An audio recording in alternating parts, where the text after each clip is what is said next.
Son deuxième et dernier mandat.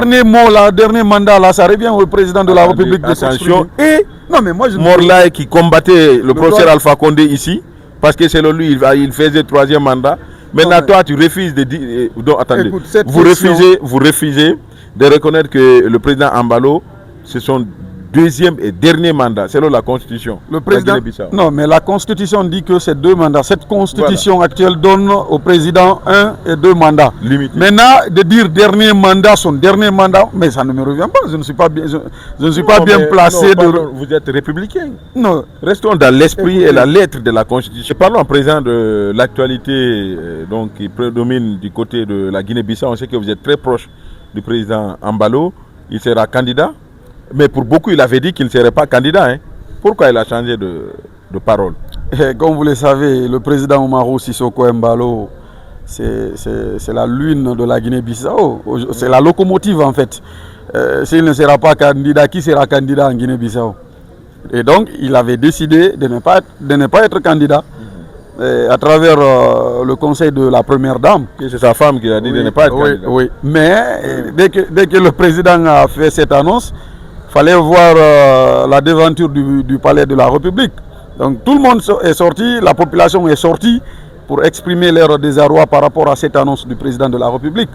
Et cela s'inscrit dans le cadre des différents projets engagés par le président Embalo depuis l'avènement de son régime en 2020. Aujourd'hui, vous partez en Guinée-Bissau, sincèrement, vous n'allez pas reconnaître la Guinée-Bissau d'aujourd'hui et la Guinée-Bissau de 2020. Et donc, comme vous le savez, la population n'est pas dupe. Et la Guinée-Bissau, depuis l'indépendance, n'a connu que des coups d'État, des instabilités politiques, etc. Le pays était complètement mort. C'est l'arrivée au pouvoir du président Omar Sissoko Embalo. Maintenant qu'on parle de la Guinée-Bissau, et vous n'êtes pas sans savoir aussi que c'est un homme qui a boosté ce pays à l'international. C'est le communicant qui parle. D'ailleurs, vous occupez quel poste là-bas? Non, moi je suis membre du cabinet de communication de la présidence. Je gère la communication française auprès du... Et la propagande, tout? Non, pas la propagande. Écoute, il faut être aveugle de ne pas reconnaître les travaux que le président a déclenchés pour développer la Guinée-Bissau. Je vous invite à visiter la Guinée-Bissau. Si c'est par la voie aérienne, partez à l'aéroport. Vous allez voir l'aéroport depuis l'indépendance de la Guinée-Bissau et l'aéroport qui est en construction. Vous allez voir vous-même, vous allez faire la différence. S'il faut, je ne vais pas manquer de dire au président de la République de vous inviter en Guinée-Bissau pour un reportage. Alors, donc c'est vrai parce que les gens avaient dit que c'est des rumeurs. Donc le président avait effectivement dit qu'il n'allait pas être candidat. Mais sauf que c'était sans conviction, quoi. Non, ce n'est pas parce que c'était sans conviction. Il avait décidé. Mais lui-même, il savait pertinemment que ce conseil de la première dame n'allait pas passer. La population ne va en aucun cas accepter. La Guinée-Bissau, depuis près de 50 ans, n'avait rien du tout. Aujourd'hui, vous partez en Guinée-Bissau, un Bissau-Guinéen peut inviter son ami américain pour passer son séjour en Guinée-Bissau avec beaucoup de fierté. Il y a les routes qui sont en construction, il y a l'aéroport, il y a le port, il y a beaucoup d'infrastructures qui sont en construction aujourd'hui dans le pays et même dans les régions. Une première depuis l'indépendance. C'est son deuxième mandat, hein. C'est son deuxième et dernier mandat. Il se présente pour un deuxième mandat. Non, que dit la Constitution? Non. C'est 2 mandats. Hein. Oui, la Constitution. Non renouvelable. La Constitution dit que c'est 2 mandats non renouvelables. Voilà, donc c'est son deuxième et dernier mandat. Dernier mandat, là, ça revient au président de la République de s'exprimer. Et Morlaye qui combattait le professeur Alpha Condé ici, parce que selon lui, il faisait troisième mandat. Maintenant, toi, tu refuses de dire... attendez, écoute, vous refusez de reconnaître que le président Embalo, c'est son deuxième et dernier mandat, selon la Constitution. Le président... Non, mais la Constitution dit que c'est 2 mandats. Cette Constitution actuelle donne au président 1 et 2 mandats. Limité. Maintenant, de dire dernier mandat, son dernier mandat, mais ça ne me revient pas. Je ne suis pas bien, placé. Vous êtes républicain. Non. Restons dans l'esprit et la lettre de la Constitution. Non, mais c'est ce que je vous ai dit. Donc c'est son deuxième et dernier mandat. Le président, il part aux élections pour son deuxième mandat. Et dernier mandat. Dernier mandat, là, ça revient au président de la République de s'exprimer sur ça. Et donc, je ne suis pas bien placé pour répondre à cette question. Donc c'est que vous avez refusé au professeur Alpha. Non, vous pouvez l'accepter au cas où. Parlons du présent, on n'est pas dans le futur. Alors là, notre objectif, c'est le deuxième mandat du président de la République et je vous donne la garantie dès le premier tour, le président de la République va remporter 100%, je veux dire. On sait ce qui s'est passé aux législatives. Hein.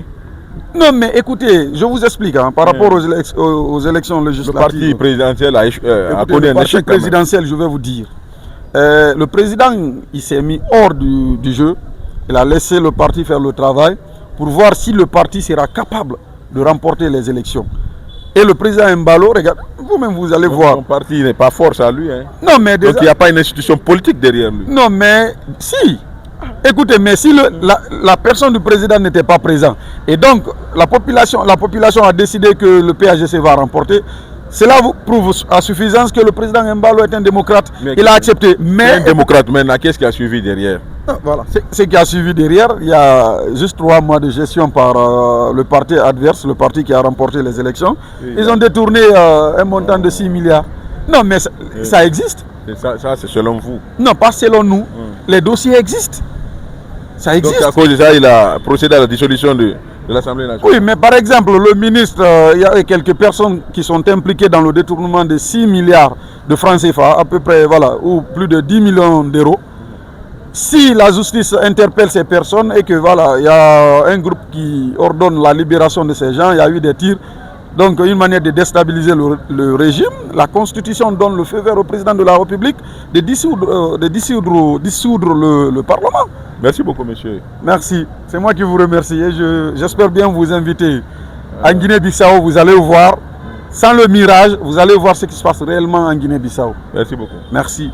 Mais c'est ce que je vous ai dit. Donc c'est son deuxième et dernier mandat. Le président, il part aux élections pour son deuxième mandat. Et dernier mandat. Dernier mandat, là, ça revient au président de la République de s'exprimer sur ça. Et donc je ne suis pas bien placé pour répondre à cette question. Donc c'est que vous avez refusé au professeur Afara. Non, mais parlons du présent, on n'est pas dans le futur. Alors là, notre objectif, c'est le deuxième mandat du président de la République. Et je vous donne la garantie. Dès le premier tour, le président de la République va remporter 100%, je veux dire. On sait ce qui s'est passé aux législatives. Hein. Non, mais écoutez, je vous explique, hein, par rapport aux élections législatives. Le parti présidentiel a connu un échec. Le parti présidentiel, je vais vous dire. Le président, il s'est mis hors du jeu. Il a laissé le parti faire le travail pour voir si le parti sera capable de remporter les élections. Et le président Embalo, regarde, vous-même vous allez voir. Son parti n'est pas fort à lui. Hein. Non, mais donc il n'y a pas une institution politique derrière lui. Non, mais si. Écoutez, mais si la personne du président n'était pas présente, et donc la population a décidé que le PAGC va remporter, cela vous prouve à suffisance que le président Embalo est un démocrate. Il a accepté. Mais un démocrate maintenant, qu'est-ce qui a suivi derrière? Voilà, ce qui a suivi derrière, il y a juste 3 mois de gestion par le parti adverse, le parti qui a remporté les élections. Oui, ils ont détourné un montant de 6 milliards. Non, mais ça existe. Ça c'est selon vous? Non, pas selon nous. Les dossiers existent. Ça existe. Donc à cause de ça, il a procédé à la dissolution de l'Assemblée nationale. Oui, mais par exemple, le ministre, il y a quelques personnes qui sont impliquées dans le détournement de 6 milliards de francs CFA, à peu près, voilà, ou plus de 10 millions d'euros. Si la justice interpelle ces personnes et que voilà, il y a un groupe qui ordonne la libération de ces gens, il y a eu des tirs, donc une manière de déstabiliser le régime, la Constitution donne le feu vert au président de la République de dissoudre le Parlement. Merci beaucoup, monsieur. Merci, c'est moi qui vous remercie et j'espère bien vous inviter en Guinée-Bissau, vous allez voir, sans le mirage, vous allez voir ce qui se passe réellement en Guinée-Bissau. Merci beaucoup. Merci.